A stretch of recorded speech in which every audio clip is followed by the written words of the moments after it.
Okay, this is Rusty in Texas. This is February the 15th, 2016. I'm going to show you how to set up your Toyota Prius for camping.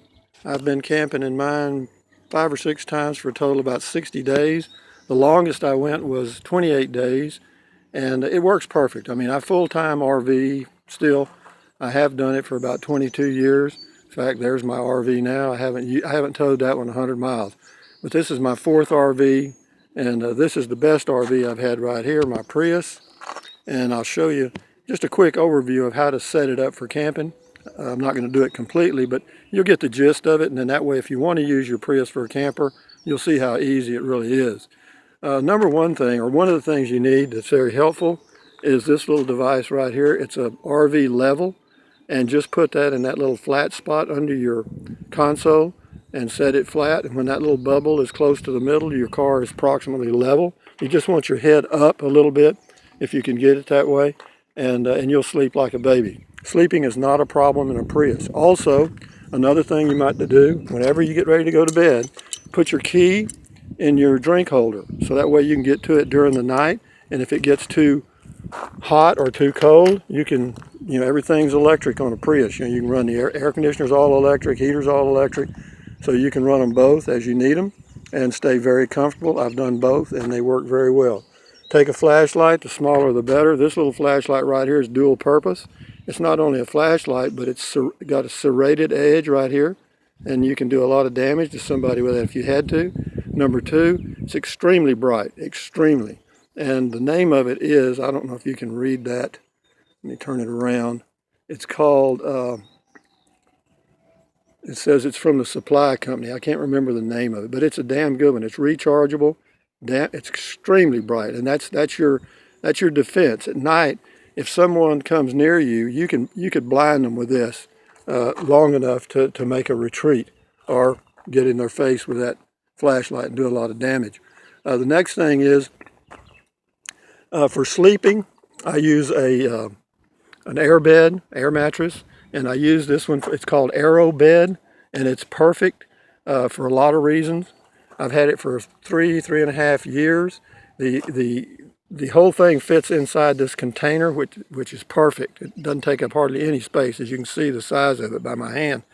And it's all rolled up. It's in there. This canister becomes the pump that you pump up the air mattress with. You don't have to have a separate pump. The air mattress itself, it has an attachment where you attach this little thing comes off, and this screws onto the air mattress, and then this whole canister becomes a pump to air up the air mattress, and that's wonderful. Caution about airing up your air mattress. If you're going from a low elevation to a high elevation, don't air your air mattress until you get to the campsite, because I aired mine up one time where I live, 1,300 feet elevation, drove to a campsite about 5,500 feet elevation, and that air mattress was about ready to pop, because it expands as you get higher in elevation. It expands. The next thing, I love the Prius is because it's like a Swiss Army knife of cars. All the neat stuff it's got. Whenever I go camping, of course, I take this mesh out and this carpet I take out. This comes out. All the headrests come out except for the driver's side. I leave it on. Over on the left side here, you probably can't see it too well. It doesn't matter. I'll just tell you. I keep some trash bags in there, some clothespins, and also some painter's tape. And I'll explain that in a little bit. But that all comes in handy because right below here, this spot underneath here, as you know, has a little storage compartment right down here. You just turn these little knobs here, and then that lifts up, and there's storage there. Quite a bit, actually. And that becomes your kind of a kitchen, because there you can put all your utensils. If you're going to cook, you can put your cooker in there too. And canned goods or whatever you want to stick can go in there. Over on this side of the car, this is all my shower stuff. And one of the things, bath stuff, shower, you don't really shower. However, this you got to have a spritzer, because when you wake up in the morning, you can spritz your face, spritz your hair, and you're good to go for the day. In the evening, set this out in the sunlight for, 30, 45 minutes till the water gets warm. And, then you can, spritz under your arms. Everywhere you got hair is where you're going to smell. And you can use Chem wipes, or you can go to Walmart, and sometimes they have packages of washcloths on sale for, like 30 for $3. And I usually take a package of those, and you can wet those with, I take 2 gallons of fresh water, and you can wet those and take you kind of what I call a horse bath. And that works. That'll work good for 3 or 4 days. If actually, I did it for 28 days. It doesn't matter. You don't have to take a full shower.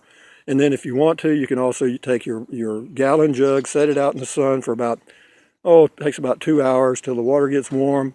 And then you can just pour it over you if there's water available to replenish it. And there usually is. We're not living in the desert out here. I mean, I usually go to New Mexico. I've been to New Mexico, Colorado, Nevada, southeastern Utah, and a lot of places. Anyway, that's kind of an overview of this part. As far as the sleeping arrangements, which you're probably most curious about, most people are, there's several ways to accomplish that. I've done it several different ways. The best way I'm going to show you, the one I've finally come to after camping for 60 plus days. As you can see, the seat slides forward. Let me back up. I've got the seat pushed forward, passenger seat pushed forward and leaned, forward.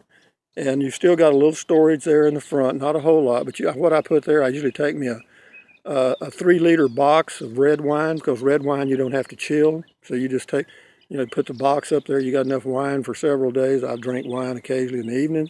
I also drink beer. I put some beer. I take an ice chest because I don't cook. I usually stop every 3rd day to get ice, because that's about how long the ice lasts. And when I get ice, I replenish my food supply, which is, bananas. I usually take peanut butter, and I'll get something at a deli, maybe a baked chicken or something. So you're never more than an hour away from food. Okay. Now this right here, this plywood that you see there, just have them cut you a piece like that. I think that one's 20 by 36, and it's about a 1/4 inch. Again, there's several ways to do this.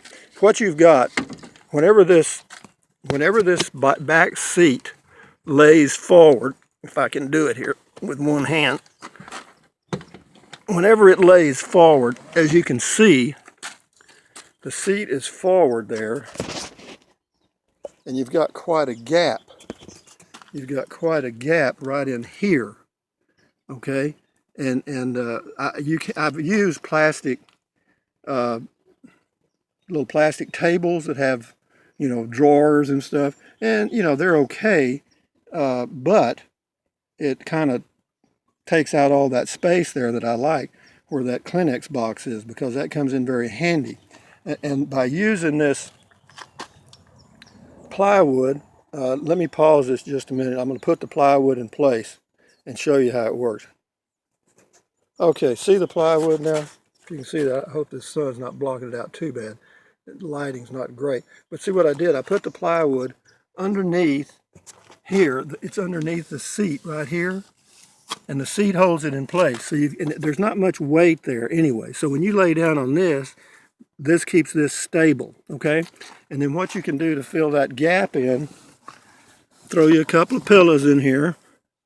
I'm just using this as an example. I do better when I go camping. But once you've got it level, like that is there, then your air mattress goes in there, and you've got a nice sleeping area that's about 22 by 78, which, which pretty much covers anybody. And believe me, you'll sleep like a baby. Also, another thing, what you can do if you're going to be on an extended trip, of course, down here you can put water, and you've got room there for about 5 gallons of water, but I don't put that. I take 2 gallons of water and then 1 empty jug I use for peeing in. And but you can put a few clothes there if you wanted to. Also, underneath your air mattress, what I do is I start at the top and go down, just like the human body.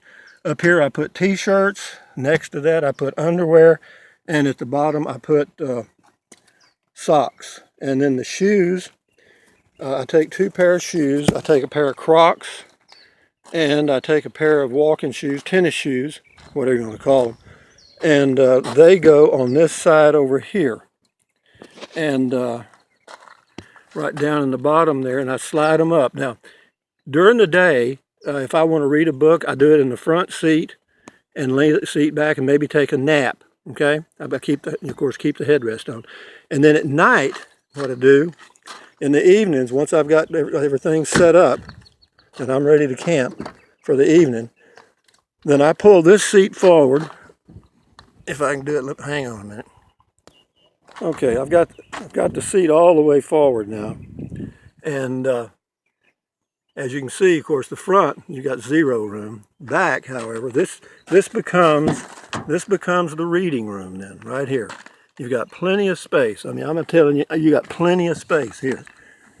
You can get in here and lean back and enjoy the day. I'm in right now, and so I sit here in the evenings, and if it's, you know, the bugs are bad or the wind's bad or whatever, then I sit inside, have my evening meal, and you know, have a glass of wine, read a book, whatever I want to do, and then when it's bedtime, I'm ready to go. Okay, and for bedding, I usually take a sleeping bag. Sometimes if it's really going to be cold, I'll take a comforter. I always take a cotton sheet. I usually take a queen size cotton sheet so you can wrap it around in your sleeping bag and not have to worry about it. And overall, I got to tell you, you will enjoy the hell out of it. I mean, you know, there's all kind of tricks you can do about hanging clothes, covering the windows. I've got some mosquito netting that I put on the outside that I cut to the shape of the windows, and I use painter's tape to hold that on the windows. And painter's tape is basically a tape you can stick on and then pull it back off without leaving any residue.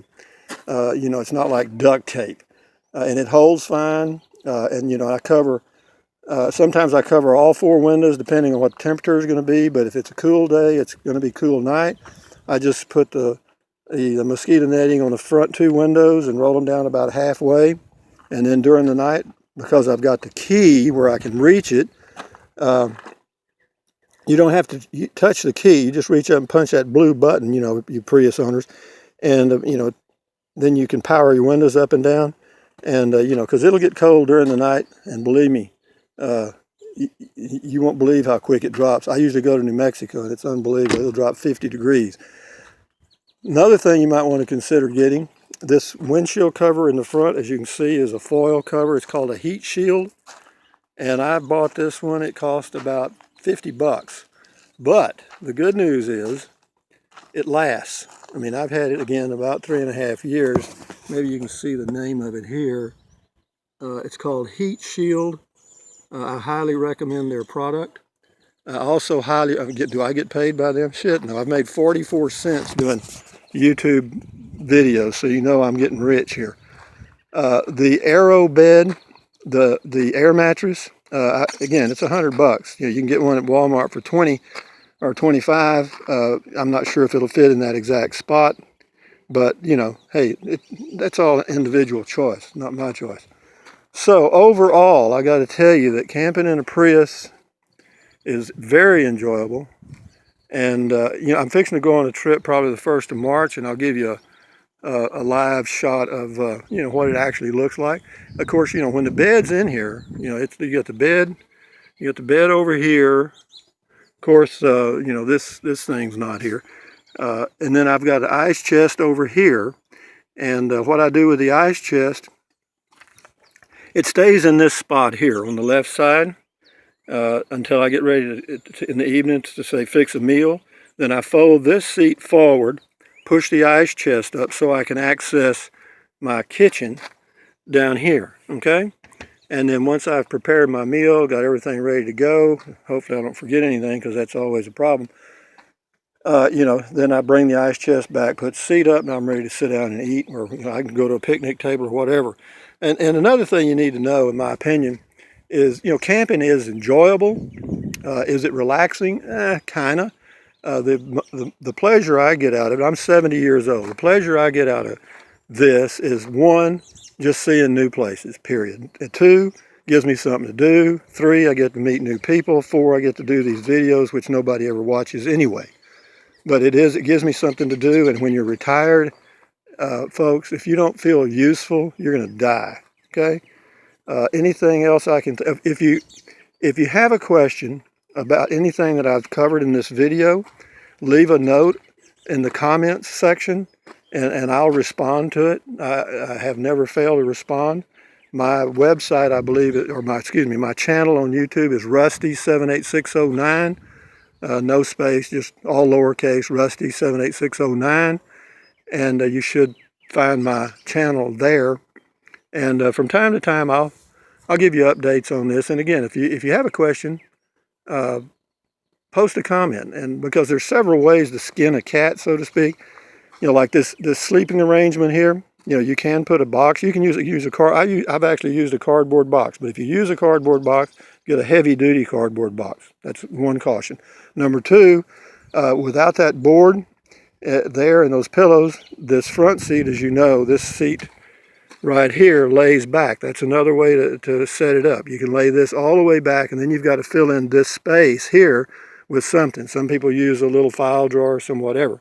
But what happens there when you do that, the downside for me, is your pillows keep falling off. When you go to sleep at night, your pillows want to fall this way. When you're set up like this, your pillows are right in here, and they can't go anywhere. Okay? So you can roll around at night and move around at night, and they're not going anywhere. So anyway, as far as your computer stuff, Wi-Fi and all that, you'll find most places have Wi-Fi now, or you're within 30 miles of one anyway. Cell phone service going to New Mexico, West Texas, Four Corners area. Verizon's probably got the best coverage of any of them. You can get a track phone. They use Verizon towers, but unfortunately you can't use their phone as a hotspot, so that's kind of a downside. What else? Anyway, that just about covers it. I'll go one more thing I'll mention about Priuses. I've had this Prius now. It's got about 37,000 miles on it. And believe it or not, the original tires wore out at 37,000 miles. And I bought a new set of tires. And after doing some research, I bought some what they call Michelin Defenders. And the mileage on it dropped a little bit. It dropped about 1.5 miles. Will that come back up? I don't know. I've got them max pressure, 44 pounds all the way around, and it's gone down a little bit. As far as road noise, etc., they're as good as any tires I've ever owned. Price, I got them installed with taxes and everything at Discount Tire for $100 a tire. The total was $501. And but be that as it may, that's all I got to say. Dang, you hear that? Be that as it may, that's all I got to say. God, I got to write that one down. Anyway, if you have any comments, post them. I'll answer them. Other than that, enjoy your Prius camping. And yeah, you could live in a Prius. I guarantee you could. Anyway, thumbs up to you guys. Give me a thumbs up. Subscribe if you care. And we'll work together and enjoy camping in a Prius. How about that? Adios, amigos.